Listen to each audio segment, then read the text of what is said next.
President Barrow announced during the 2021 State of the Nation's address on Thursday that his government has maintained a consistent economic growth for the past 4 years. He explained some of the success on local economic mobilization and progress in debt deferral, which generates savings to open ways for investment in economic growth. Omar Ahmad Toure has more details of that in this report.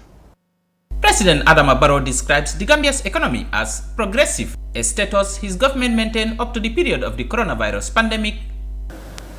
Economic growth in the Gambia has been impressive since 2017, with real GDP averaging 6% up to 2019. In 2020, growth was projected at 6.5%, but the pandemic outbreak compelled a revised GDP estimate of minus 1.5%. Despite the economic challenges, domestic resource mobilization in 2020 amounted to an incredible performance of $13.4 billion.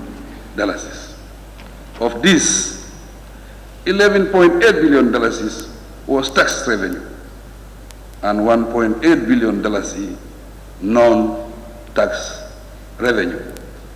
Gambia's macroeconomic management and donor grants inflows have helped to reduce the fiscal deficit and public debt in addition to relief support from development partners in the pandemic. Barrow informs deputies that the Gambia government is also participating in the debt service suspension initiative. We have engaged most of our external creditors for debt deferral for at least 5 years.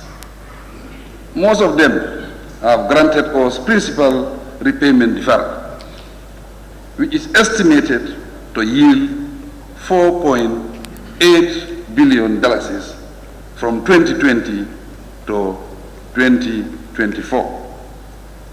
The savings made will be invested in the economy to create growth.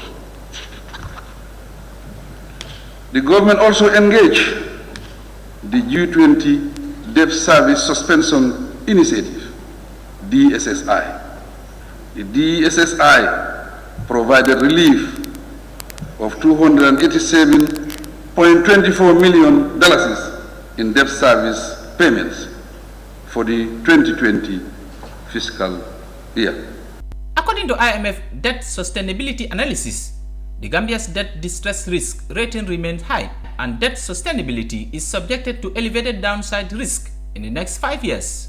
With a potential lower growth due to slower international recovery and larger domestic impact of COVID-19, the country also faces weak financial position of some state-owned enterprises.